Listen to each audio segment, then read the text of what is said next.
The air in Ouagadougou was thick with the impending heat of the day, a familiar blanket that settled upon the city before the sun had fully ascended. For Captain IBRAHIM Traoré, however, the oppressive weight felt different this morning. It was not merely atmospheric. It carried the subtle, unsettling resonance of recent events, a memory etched not just in his mind, but seemingly into the very fabric of the air he breathed. He stood on the balcony of the presidential residence, the stones beneath his bare feet cool against the encroaching warmth. His gaze swept across the quiet capital, a mosaic of ochre roofs and dusty streets awakening slowly to the morning's call to prayer. Yet his focus remained inwardly, upon a journey that had defied logic, a conversation that had redrawn the lines of his reality. He remembered the scent of the strong black coffee, clutched in his hands just moments before the world tilted. The red-line secure phone. Its ring, sharp and insistent, a sound that stripped away the morning calm and announced the arrival of the extraordinary.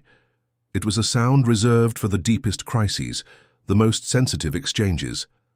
Never before had it heralded something so utterly, fundamentally other. Walking into the office, the polished wood feeling strangely distant, Traoré picked up the receiver. The voice, deep, resonant, carrying the weight of history and vast cold landscapes. Vladimir Putin. The name itself was a geopolitical anchor, a symbol of a nation reasserting its power on the global stage. But the voice was more than just a symbol, it was a force. "Captain Traoré," the voice began, a low rumble of gravel and ice. "I hope I'm not disturbing your peace."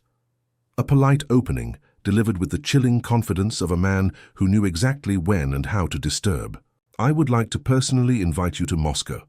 There are important matters to discuss, strategic collaborations, economic plans, and most importantly, the future of our nations." Traoré felt a familiar, almost animal stillness settle over him. This wasn't merely diplomacy. This was a summons, a direct appeal from a global power, bypassing the usual protocols, cutting straight to the core. "I am listening," he replied, his voice steady, betraying none of the sudden, sharp intrigue that had seized him. Putin continued, his tone shifting subtly, acquiring a conspiratorial edge. "This isn't just a diplomatic meeting.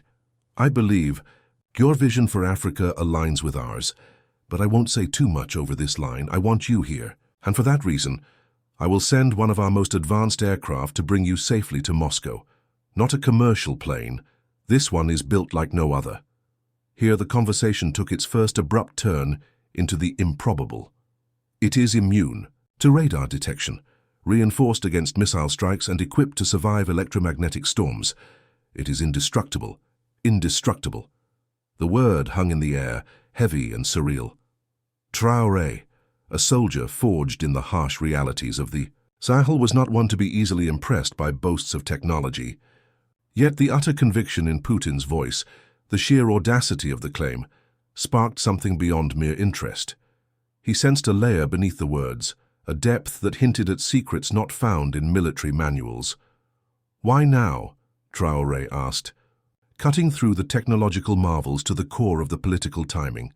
Putin's reply was quiet, almost introspective. "Because the world is shifting, and some things can no longer be delayed. Your enemies are not only in Africa. The Lycée. Western forces are watching your every move. You need protection and allies who truly understand. Protection. Allies." The words resonated, but the delivery held a resonance that transcended geopolitics. There was a pregnant silence, filled only by the faint hum of the secure connection. Traoré weighed the invitation, the implicit alliance, the impossible aircraft, the strange tone. His decision was swift, born of intuition and a deep-seated understanding of the converging pressures on his nation. "I accept," he stated, his voice firm, adding a crucial caveat, "but I come with sincerity, not submission." If you're finding this interesting, we'd be delighted if you'd subscribe. Please hit the subscribe button now. A light chuckle echoed from the other end. "That's why I called you. Expect the aircraft tonight." The line went dead. Traoré remained. By the window, the coffee cooling in his hands. He looked out at the horizon, the golden glow on the presidential palace now feeling less like dawn and more like a premonition. Something in his gut coiled, tight and expectant. This journey would not be ordinary. It felt less like a diplomatic trip and more like stepping onto a path preordained, a path where the winds of politics met something far older, far less understood. Destiny. It felt like destiny, the kind that promised both profound danger and the potential for equally profound greatness. He had no way of knowing just how far this journey would take him, that it would lead him across thresholds into realms not yet charted, where the lines between politics, mystery, and outright mysticism blurred and dissolved. Night fell over Ouagadougou, but it wasn't the comforting cloak of darkness familiar to the city. The air was unnaturally still, the usual evening sounds muted, as if the very atmosphere held its breath in anticipation. A small convoy of black, armored vehicles moved silently towards a secluded runway at the military airport. Inside the lead car, Captain Traoré sat, his eyes scanning the deep shadows, a soldier's vigilance heightened by an instinct that whispered of unseen forces gathering. And then it arrived. It didn't descend with the roar of engines or the piercing beam of landing. Lights! It emerged from the star-dusted sky like a shadow solidifying, moving with absolute, impossible silence. It hovered briefly above the tarmac, a dark, matte black form that seemed to absorb the scant light, before settling onto the runway with an eerie, almost deliberate precision. The plane was an enigma. It defied conventional design. Its surface was seamless, unmarked by the usual rivets and joints. There were no national insignias, no manufacturer logos, only a single strange emblem near the nose. A falcon, with eyes that seemed to glow with inner fire, its wings spread wide across a circle inscribed with ancient Slavic runes. It didn't feel like a machine built by human hands, at least not entirely. It felt resonant. The ramp extended, revealing a small group of figures in dark uniforms. Russian pilots, their faces impassive, their movements economical. One simply nodded towards Traoré, a gesture of silent acknowledgement. Traoré exited his vehicle with his customary calm authority, his two trusted aides following closely. The door slid open, not with a hydraulic hiss, but with a low, resonant hum that seemed to vibrate in the bones. The interior was less a cabin, more a command center stripped of all but essential function. There were no windows, but instead large reinforced screens offering views of the outside world and apparently beyond, capable of displaying infrared heat signatures, sonar pulses, even fluctuations in the electromagnetic field. Holographic maps floated in the air, dynamic, constantly updated with shifting weather patterns, active surveillance zones, satellite feeds. "This is not just a plane," murmured Commandant Kabore, one of Traoré's aides, his voice hushed with awe. "It's alive?" Indeed. The aircraft seemed to pulse gently, a low thrumming that felt like a heartbeat. The walls seemed to listen, adjusting the cabin pressure, dimming the lights subtly as Traoré took his seat. Once everyone was aboard, the door sealed with that same resonant hum, and the aircraft ascended vertically, silently defying the laws of gravity and conventional aerodynamics. As they climbed, the sky outside deepened, becoming a shade of black that felt denser, more profound than normal night.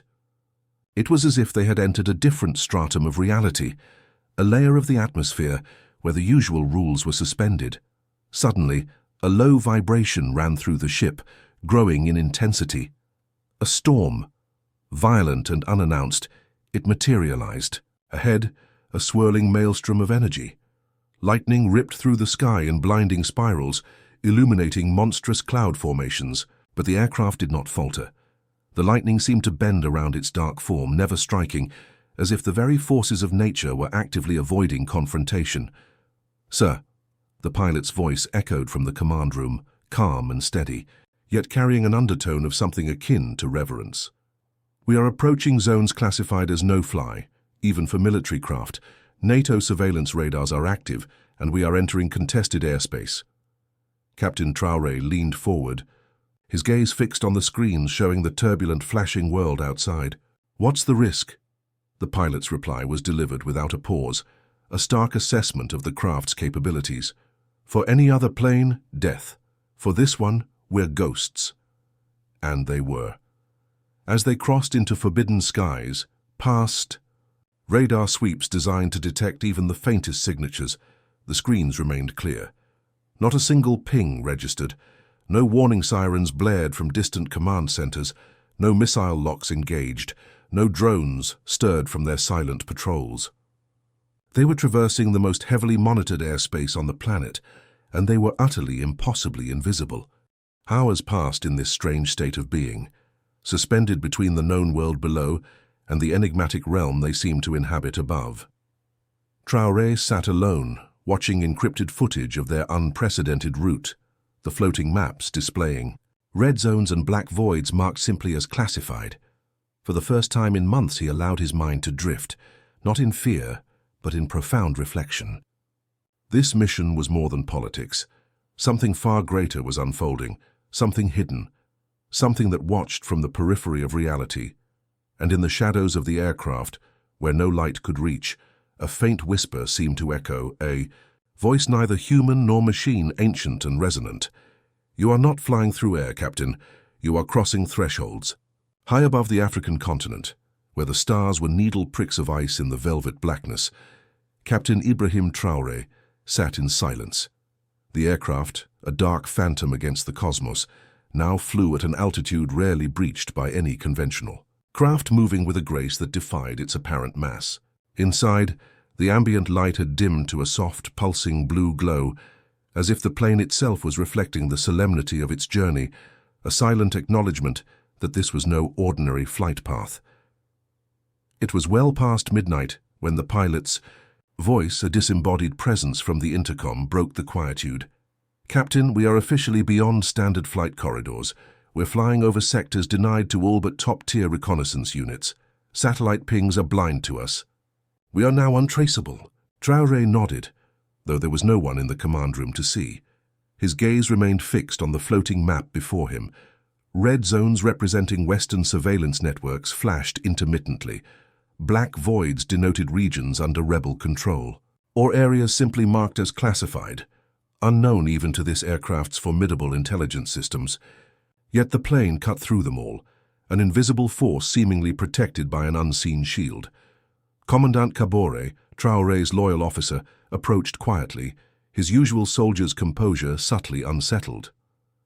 "Captain," he began, his voice low, "this flight, it doesn't feel like a journey, it feels like a crossing." "A crossing?" Traoré repeated, his own voice calm, measured. "Yes," Kabore affirmed, his eyes wide, reflecting the strange blue light, "not just from Africa to Russia, but from one world to another. Don't you feel it? Time doesn't move the same way. Here, my watch stopped an hour ago, and I swear I saw the same constellation twice." Traoré studied his aide. Kabore was not prone to flights of fancy. He too had noticed the subtle anomalies, a brief, inexplicable gust of cold wind swirling within the sealed cabin, a flicker of light at the edge of his vision that vanished when he turned his head, and the persistent, heavy, yet silent sensation of being watched, not by satellites but by something far older, far more fundamental. Then, without warning, the screens flickered, all of them. Simultaneous, jarring. Static ripped across the displays for a moment, a cacophony of visual noise before plunging the cabin into absolute blackness. The low hum of the engines dipped, then died. For 2 long, terrifying seconds, the aircraft floated in absolute, profound silence, suspended without power in the inky void. A darkness deeper than night enveloped them. Everyone froze, breath held tight in their chests, and just as abruptly as it had vanished, everything snapped back online. The screens flared to life, the engine's hum returned, the blue light pulsed, but something had fundamentally changed. Now, on the main screen, overlaid upon the floating map, a message appeared. Not in Russian, not in French, but in a script. No one in the cabin recognized, characters that twisted and coiled like ancient roots. Beneath it, stark and ominous, a single countdown ticked downwards. 0432-1. "What is this?" Kabore whispered, his voice trembling slightly. Before Traoré could respond, a voice deep and unnervingly resonant came through the intercom. It was not the pilot, nor the control tower, nor any human voice they recognized. It seemed to originate from everywhere and nowhere at once. "Captain Traoré," the voice boomed, vibrating in the very structure of the ship, echoing not just in their ears, but in their minds. "Your path is not only written in blood and soil, it is written in fire and air." The air in the cabin grew heavy, charged with an unseen energy. Everyone stood still, rigid with a mixture of awe and primal fear. The voice continued, its tone ancient, authoritative. "Moscow awaits, but before the Kremlin you must pass through the shadows that divide men from myths." Traoré rose to his feet, his presence commanding silence, a soldier's resolve hardening his features. He looked at the screens, at the countdown, at the swirling darkness outside, which now seemed less like atmosphere and more like a veil. "Prepare for the unknown," he said, his voice steady, cutting through the tension. "And let no fear leave this cabin." As they continued forward, the clouds below them parted, revealing landscapes that belonged to no terrestrial map. Mountains that shimmered like vast crystal formations, rivers that flowed with an unnatural luminescence, seemingly against gravity. Lights danced in intricate patterns across plains no satellite had ever recorded. They had undeniably left the world as it was. They were flying into the unknown, and whatever awaited them on the other side of the countdown felt like destiny itself. The mystical ink-black skies of the threshold slowly dissolved, giving way to the pre-dawn glow over Eastern Europe, and then finally the sprawling, glistening expanse of Moscow. The Russian capital shimmered below, a city of lights that seemed to have been awake all night, its vast energy humming in anticipation. As the aircraft descended, guided by invisible vectors and utter silence, it became profoundly clear that this was no ordinary diplomatic arrival. At the private airfield adjacent to the Kremlin, a vast, meticulously organized procession was already assembled. Rows upon rows of elite Russian soldiers stood at rigid attention, their uniforms pristine, their faces impassive, carved from stone. Military bands were lined up along the tarmac, their brass instruments gleaming like facets of frozen gold in the nascent light. But it wasn't just officialdom that had gathered. Beyond the cordon, a crowd of civilians had formed. Journalists, African students studying in Russia, curious Muscovites drawn by whispers and controlled leaks in the media. They had come to witness the arrival of La Capitaine Révolutionnaire, the young leader from Burkina Faso, who had dared to challenge the established order. The aircraft touched down without a sound, its landing eerily precise. For a moment, after the engines fell silent, an absolute stillness descended upon the airfield, broken only by the faint, crisp air. Then, the door hissed open with that low, familiar hum, and Captain IBRAHIM Traoré stepped out. He wore a dark coat over his military uniform, the coat billowing slightly in the cold Moscow wind. His eyes, sharp and calm, scanned the assembled multitude. The crowd did not erupt in cheers. They stood in a collective state of awe, a profound silence that spoke louder than any applause. It was the silence of witnessing something that felt profoundly significant, something that resonated on a deeper level than mere politics. A high-ranking military officer stepped forward, offered a crisp salute, and then stepped aside, revealing the figure who stood behind him, President Vladimir Putin himself, flanked by a tight formation of security and a cadre of advisors. Putin approached Traoré, a rare, almost genuine smile gracing his lips. "Welcome to Moscow, Captain. Your presence honors us." Traoré met the handshake with a firm, respectful grip. "Thank you, Mr. President. I come in peace and with conviction." Cameras flashed incessantly, though only those belonging to the Kremlin's own media outlets were permitted to record this moment. What followed was a ceremonial procession unlike any in modern memory. Russian and African flags waved in unison. Along the route, the solemn peal of Orthodox church bells echoed across the city. A full military parade, a display of formidable power, escorted the two leaders into a secure convoy of vehicles that would carry them to the heart of the Kremlin palace. As they drove through Moscow's core, citizens lined the snowy streets. Some waved tentative greetings, others offered sharp military salutes. Many simply watched, their faces etched with silent reverence, sensing the weight of the moment. News had indeed leaked, filtered through carefully, suggesting this was no simple diplomatic visit. Rumors swirled, secret alliances being forged, weapons deals of unprecedented scale, the potential birth of a new axis of global power. But the truth, as Traoré knew after his flight, was stranger, far stranger. Inside the Kremlin, Traoré was received with a level of deference usually reserved for heads of state from major world powers. The vast historic hallways echoed with the measured steps of elite guards. The air was thick with the scent of old oak, polished marble, and the quiet hum of hidden technology. A private chamber had been prepared for him, a space used only for guests of the very highest honor.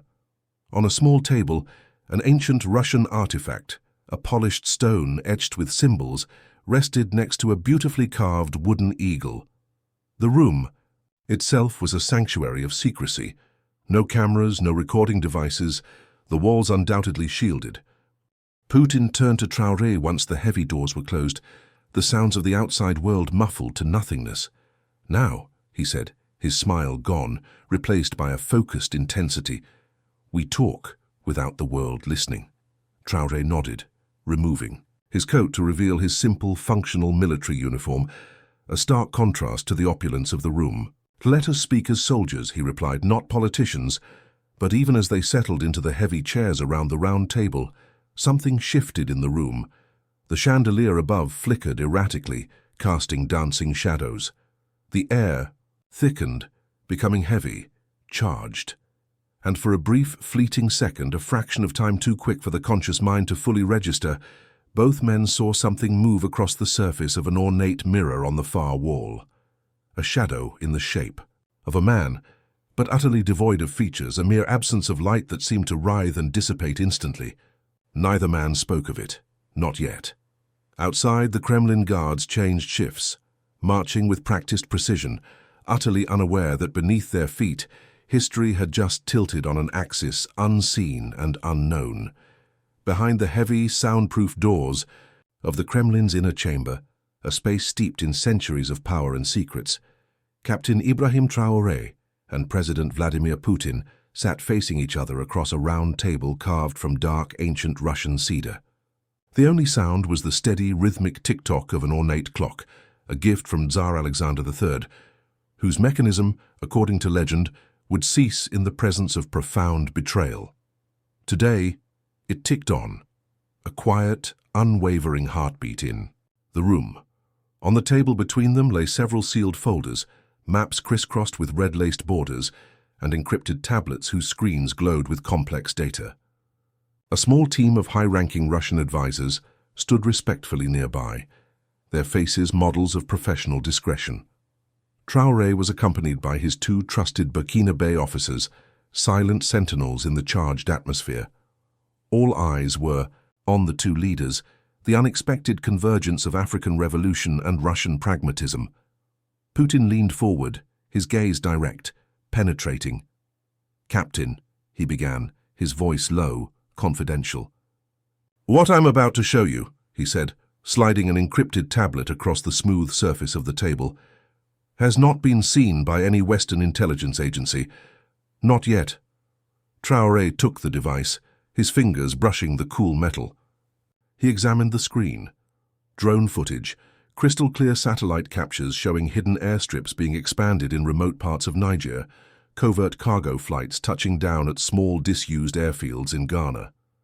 Encrypted communication logs, intercepted and deciphered, revealing financial transfers and strategic coordination between French private military contractors and various local militias operating in the Sahel. Maps detailing American military movements, thinly disguised as training exercises, spreading subtly across West Africa. "Evidence of destabilization," Traoré stated, his voice cool, clinical, a soldier identifying enemy tactics. "More than that," Putin replied, his voice hardening. "These are the foundations of a new colonial campaign. They failed to control your land politically, through puppets and corrupt agreements. So now they move in shadows, corrupting local leaders who resist, financing coups disguised as popular uprisings, spreading insurgency under the guise of combating terrorism. Terrorism they, in some cases, actively cultivate or ignore when it suits their purpose." Traoré remained silent, his jaw tight, absorbing the sheer scale and insidious nature of the threat laid bare before him. It was not merely theoretical, it mirrored the daily struggles his nation faced, but seen through. A new stark lens that connected seemingly disparate events into a coherent, terrifying strategy. "We can help you, Captain," Putin continued, allowing the weight of the evidence to settle, not just with intelligence, precise, actionable data delivered directly to your command, but with real tools, anti-drone systems, capable of neutralizing their surveillance eyes in the sky, advanced air defense technology to protect your vital infrastructure, training for your special forces in counterinsurgency tactics they won't teach you in the West, and access to something that was once considered myth. At that moment, Putin reached under the table and tapped a concealed button. A section of the ornate bookshelf behind him slid silently inward, revealing a long metallic case.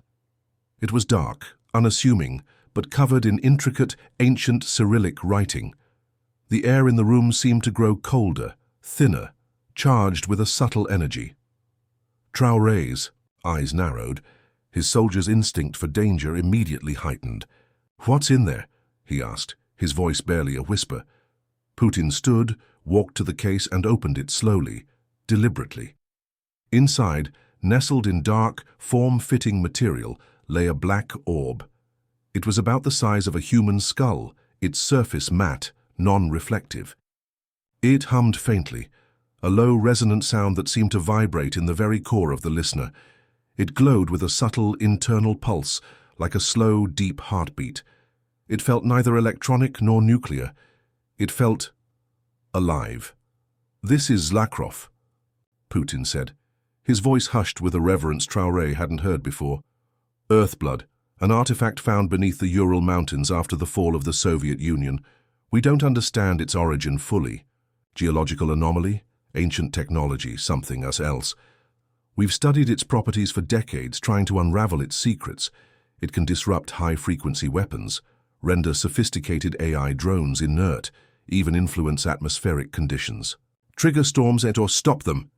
A heavy moment of silence passed, filled only by the orb's faint hum and pulse. "You want to give me this?" Traoré finally asked, incredulity warring with a sense of profound gravity. "I want to share it," Putin corrected, "because your fight is ours now.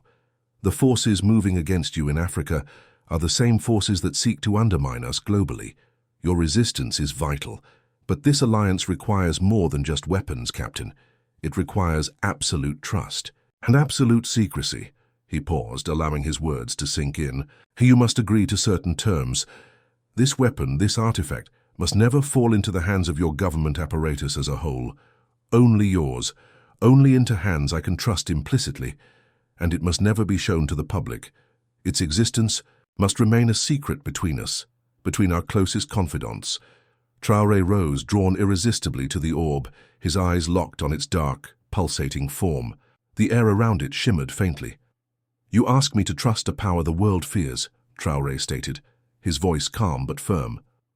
"And I ask it," Putin replied, his gaze meeting Traoré's, two leaders staring across a vast geopolitical divide, connected by a shared adversary and an ancient mystery.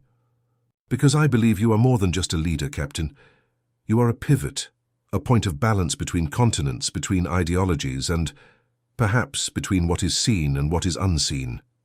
They stood for a long moment, the orb humming between them. Then slowly, deliberately, they reached across the table and shook hands. As their palms touched, the orb pulsed brighter, once, twice, 3 times, a silent burst of energy that seemed to acknowledge the convergence, the beginning, of something far greater than a simple political alliance, something deeper, bound by the artifact and the shared secret. Outside, the Kremlin guards changed shifts, their boots crunching on the snow, utterly unaware that in the silent room above, the course of history had just been subtly, inexplicably altered.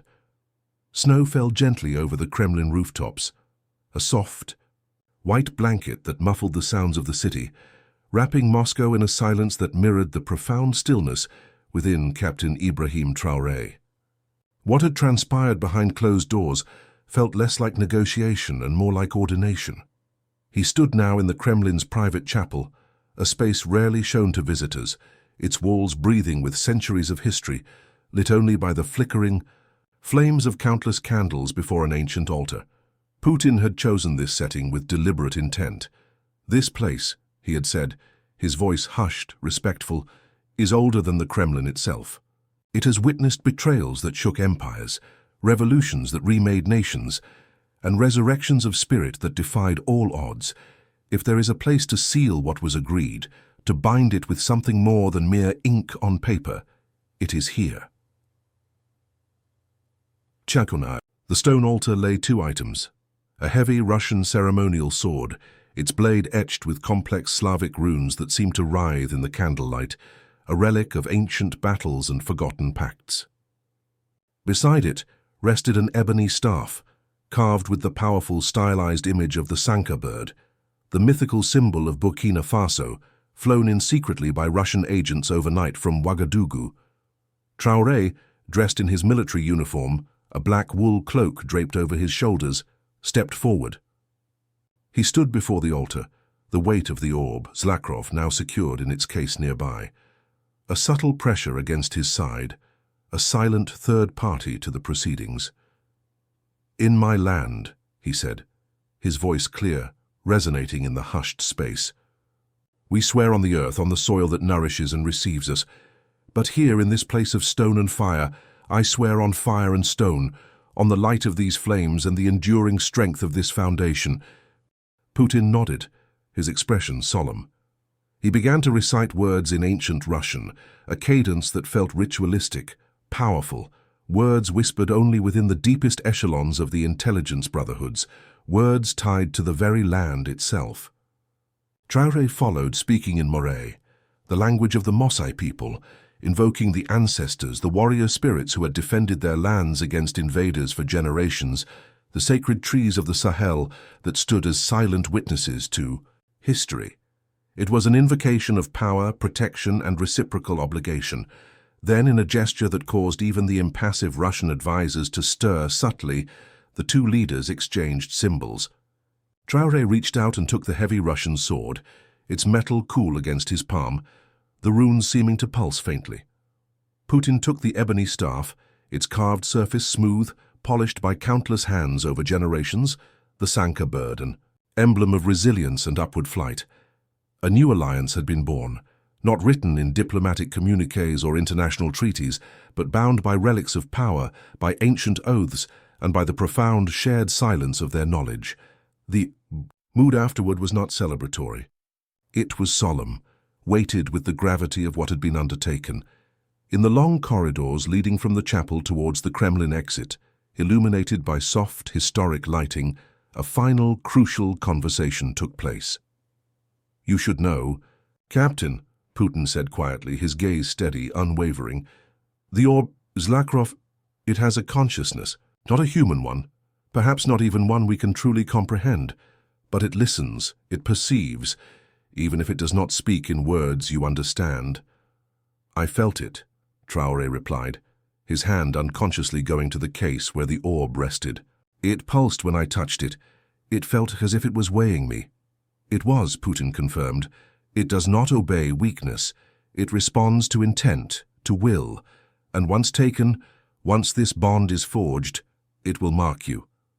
Traoré paused, the air chilling despite the warmth of the building. "Mark me for what?" Putin's expression was unreadable. "For whatever comes next, for the path you have chosen, for the attention you have now drawn." Outside, the escort convoy was already prepared. No press, no dignitaries, no fanfare. Just steel-armored vehicles, silent, efficient drivers, and a winter sky split by the occasional cry of a hawk, circling high above the historic fortress walls.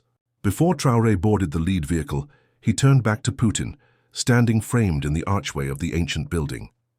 "My people will never forget this," Traoré said, a statement of fact and a promise. "They must never know," Putin responded, his voice firm but not unkind. "Not the truth of it. History is not always told in books or public speeches. Sometimes the most profound history is carried in secret, by those who are chosen. As the car doors closed with a solid thud and the engines roared to life, the Russian president stood watching the convoy pull away, disappearing into the swirling Moscow snowstorm. His breath plumed in the cold air like smoke, a visible manifestation of the unseen forces now set in motion. Inside the vehicle, Traoré looked out the window. The city lights were distant now, blurred by the frost on the glass and the thick fog. But the weight of the orb inside the black case beside him was unmistakable, a tangible presence that radiated a subtle warmth and energy. He could already feel it, humming beneath the roar of the engine, a second, alien heartbeat pulsing in time with his own. It was time to return, but a profound, unsettling certainty settled over him. The journey back would not be the same as the one that had brought him here. As the aircraft was drawn closer to the anomaly, the subtle blue light inside flickered once more, a visual stutter that mirrored the increasing instability of their surroundings. A second of total, absolute darkness followed, a void so profound it felt like an eternity. Then, a deep, resonant rumbling sound, like thunder, but far more profound, far more ancient, shook the entire craft. It was a sound that vibrated not just through the metal, but through the very bones of those inside. For a brief, terrifying moment, everything stopped. The plane was suspended in the air, utterly motionless, caught seemingly between two realities, the hum of its engines replaced by an expectant, buzzing silence. And then, without warning, the storm exploded around them.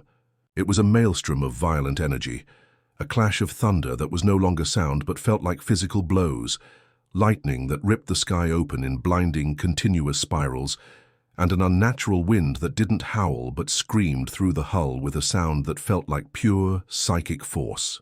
The strange light that had appeared during the first encounter intensified tenfold, flashing through the reinforced screens like the blinding, raw light of a sun breaking through a cosmic tempest.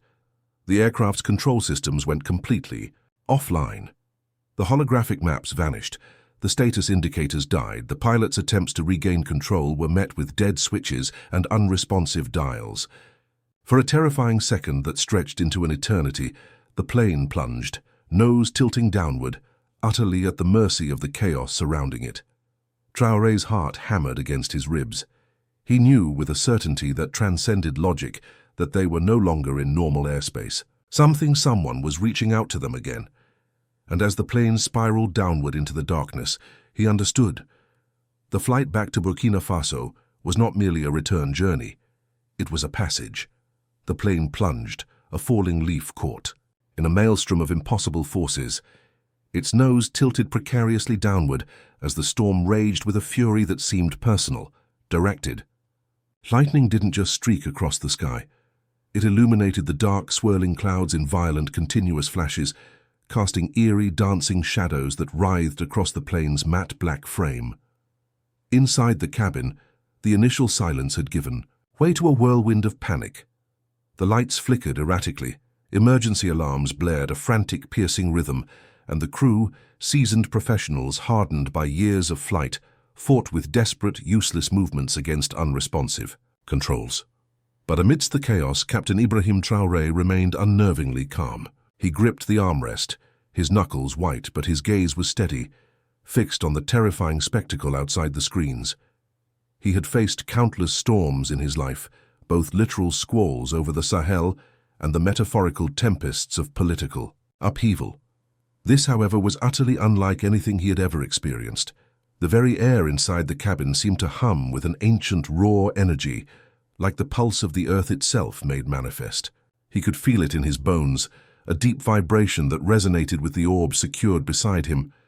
Something far beyond mere weather was happening.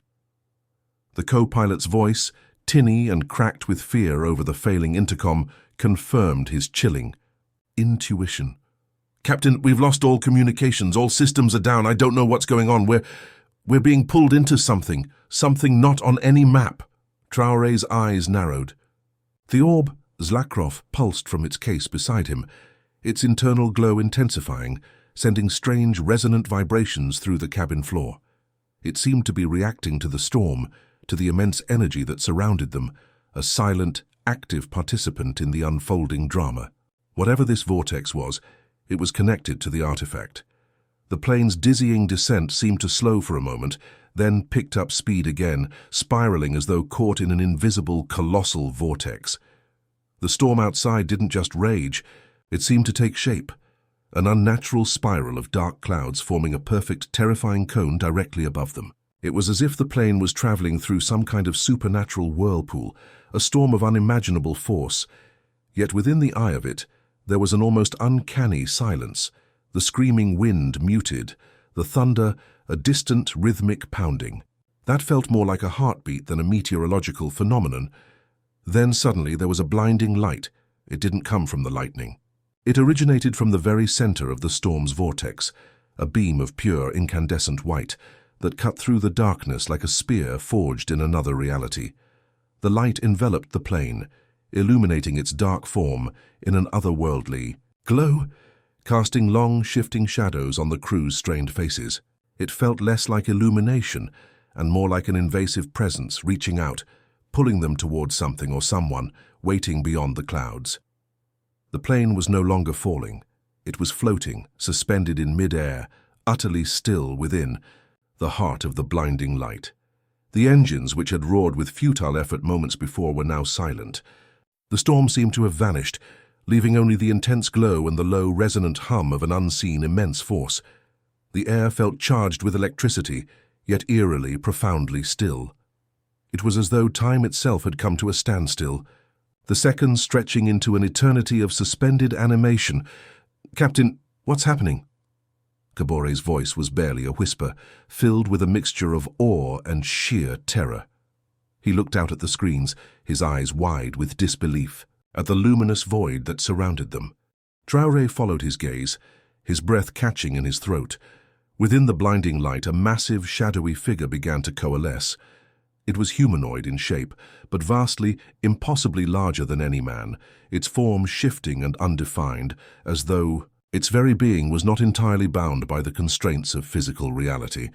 The being was surrounded by a shimmering aura that pulsed with the same light, its presence overwhelming, radiating an energy that was both magnificent and utterly terrifying. The orb on the table next to Traoré began to pulse more rapidly, its internal glow now syncing perfectly with the intense light emanating from the being. It was as if the orb was communicating with the figure, or perhaps reacting to its presence, a key recognizing the lock, a conduit resonating with its source. The humanoid figure seemed to move, its vast, dark hands reaching slowly, deliberately, towards the plane. The movement was not aggressive, but it was imbued with such profound power that it felt like the very fabric of reality around them was bending, yielding to its presence. The being wasn't physically touching the plane, but the air around the craft trembled with its influence, as if it were drawing them into its orbit, into its domain. "Do not be afraid," a voice boomed in Traoré's mind, echoing like distant thunder within the cavern of his skull, though no audible words were spoken. It was a voice that was deep, resonant, and impossibly ancient, an intelligence that felt both alien and yet strangely familiar, as if it had witnessed the dawn of time. "I am the guardian of the threshold, the keeper of the skies that are not skies. You have crossed into the domain of the forgotten." The word struck Traoré like a wave crashing on rocks, a sudden brutal clarity amidst the impossible. The storm, the orb, the pull, the feeling of being watched, it was all connected to this being, this guardian. He had not simply flown through a storm, he had passed through a veil, into a place where the conventional laws of the world no longer applied. This was no ordinary flight, and the threat to his mission, to his nation, had shifted from the geopolitical to something far more profound, something existential. "What do you want from us?" Traoré asked, his voice steady despite the frantic pounding in his chest. A soldier demanding terms from an impossible adversary. The being's colossal form seemed to flicker, a subtle shift in its undefined features that might have been amusement. "You seek power, but power comes with a price. Your world is on the brink of a great change, Captain Traoré, a convergence of ages, and you are the pivot upon which it turns. This moment, this flight, was no accident. It was foreseen." The orb pulsed again, this time with even greater, intensity, its glow mirroring the Guardian's light. It was as though the being's words were feeding directly into the artifact, charging it with an energy that Traoré could feel deep within him, a connection forging between his will and the orb's ancient power. The orb you carry, the voice continued, its resonance filling his mind, is more than metal and stone. It is a key, a conduit to realms beyond your understanding. It will guide you, yes. It will grant you protection against the instruments of the encroaching darkness, but it will also bind you, mark you. The form of the Guardian seemed to lean closer, though. It did not physically move. The forces that seek to control your world are not of your kind. They have burrowed deep, sowing discord and chaos from the shadows. They are ancient, yes, but they are not immortal. And you, IBRAHIM Traoré, are the one who will decide their fate. The figure's form began to dissolve, fading back into the blinding light like smoke carried by an unseen wind. Its presence receding, but its words echoing in Traoré's mind. But before it disappeared completely, the voice returned, softer now. A whisper that seemed intended only for Traoré's ears, carried on the remnants of the immense energy. You are marked. The path ahead will be treacherous. You will face battles not just of this world, but of the very fabric that holds it together. Do not falter, for the stakes are higher than you know. With that final, chilling warning, the light faded, the intense energy dissipated, and the storm around them dissolved as quickly as it had come. The plane lurched violently, its engines roaring back to life, as if waking from a deep slumber, and the air returned to its normal, oppressive stillness, the quiet after the impossible storm. Traoré blinked, his heart pounding. The image of the colossal figure and the Guardian's words seared into his consciousness.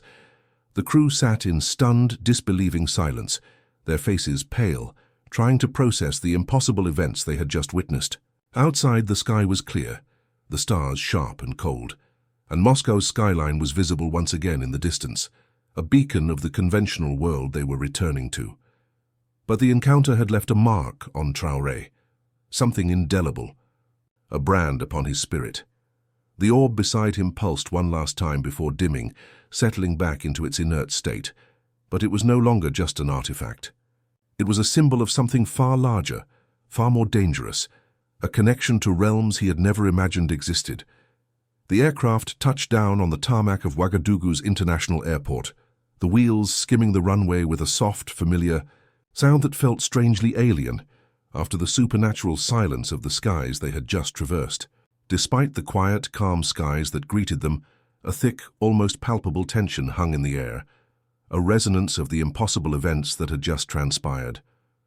The world, in ways subtle yet utterly irreversible, had shifted, and Captain IBRAHIM Traoré could feel it in the very air around him, the weight of the unknown, the hum of ancient energy now inextricably tied to his own being. As the plane taxied towards the hangar, the crew remained unusually silent, their eyes darting nervously, unable to fully process the impossible events they had just witnessed. Even the most seasoned pilots, the most jaded officers, had never encountered anything remotely like what had occurred in the upper reaches of the atmosphere. What had that figure been? What was the orb? The power it radiated still seemed to linger in the air, a buzzing static beneath Traoré's skin. The airport itself was quieter than usual, an odd emptiness hanging in the pre-dawn air.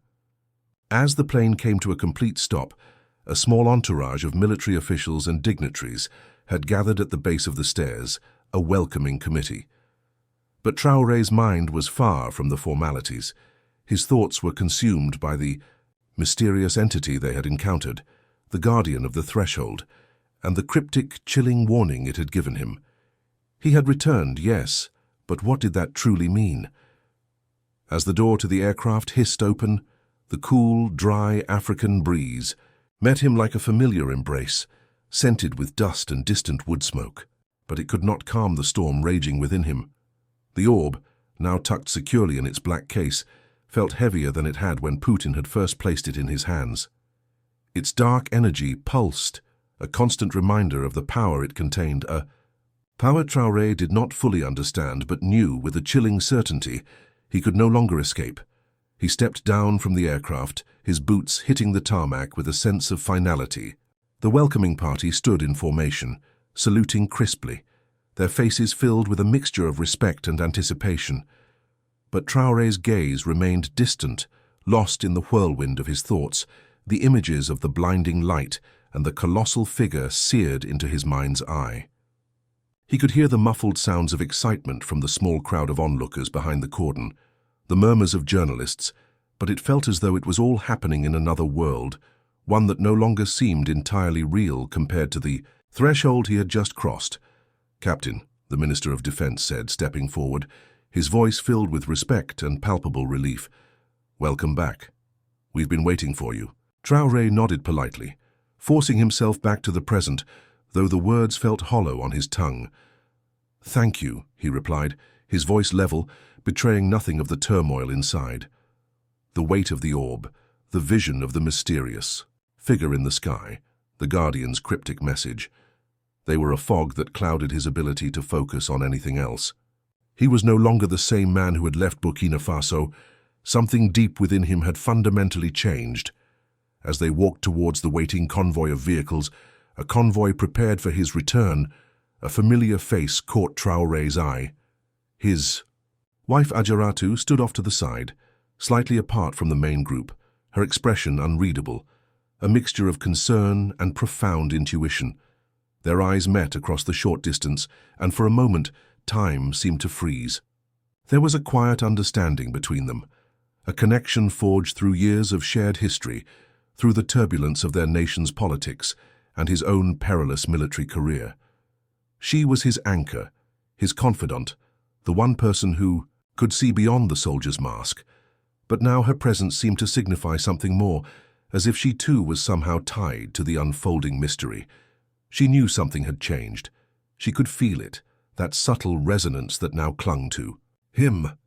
As he approached her, her face softened, the concern deepening in her eyes. "Ibrahim," she said softly, her voice a gentle current in the charged air. "You're not the same. What happened up there?" She gestured vaguely towards the now empty sky. Traoré didn't respond immediately. He knew she could sense it just as he could feel the orb's faint hum through the case. I don't know," he admitted quietly, the words a struggle. "Something happened in the sky. Something unimaginable. I've been marked. We've all been marked by it." Ajaratu reached out, her hand gently brushing his arm, a simple gesture meant to ground him, to pull him back from the edge of the inexplicable. Marked by who? By what? He met her gaze, his eyes haunted, though he tried to conceal the depth of the knowledge he now carried. "By forces beyond our understanding. There's something greater at play here, Ajaratu. Something we can't ignore. It's not just about us anymore, not just about Burkina Faso." The convoy's engines rumbled to life, a harsh mechanical sound that broke the quietude. The guards began to clear the path towards the vehicles. Traoré didn't move immediately. Instead, he stared up at the night sky where the storm had once raged. Now completely still, the stars sharp and cold, utterly indifferent to the passage they had just witnessed. Ajaratu followed his gaze, sensing the weight of his contemplation. "What are you thinking?" she asked. "I'm thinking," he said, his voice low, resolute, "that we need to prepare. The forces we've always fought, the neo-colonialists, the terrorists, the internal enemies, they are nothing compared to what is coming. I don't know what it is fully, what the Guardian meant, what the orb is truly capable of. But we will need to face it, and we need to prepare our people. This is just the beginning." Before Ajaratu could respond, a voice insistent cut through the silence. "Captain, the President is waiting for you." Traoré nodded, turning back to face the convoy, but not before giving his wife a final, lingering look. There was so much more to say, so many questions unanswered, but no words felt adequate to express the gravity of the situation. As they climbed into the lead vehicle, the weight of the orb beside him was a constant reminder, a silent promise of the trials ahead. His thoughts turned inward once more. He knew the path ahead would be fraught with unimaginable danger, not just from external enemies, but from forces far older, far more powerful than any of them could comprehend. As the convoy rolled through the quiet streets of Ouagadougou, The city seemed strangely subdued, as if sensing the unspoken truth carried within the armored vehicles. The night sky stretched endlessly above them, indifferent and vast, and the distant hum of the city felt like a low, underlying current beneath the storm that was surely coming. Traoré had returned to Burkina Faso, but he now carried the weight of an entire world's fate upon his shoulders, a soldier burdened with a cosmic responsibility. The question was no longer merely about national development, international diplomacy, or political alliances. The question now was survival, not just of a nation, but of reality itself. The silence in the car was heavy, pregnant with the unspoken, understanding that the journey had just begun, and the destination was unknown. The question now was survival, not just of a nation, but of reality itself. The silence in the car was heavy, pregnant with the unspoken understanding that the journey had just begun and the destination was unknown. If you enjoyed this content and are curious about the forces at play, please subscribe. We'd be delighted if you'd hit subscribe and perhaps the notification bell to join our community.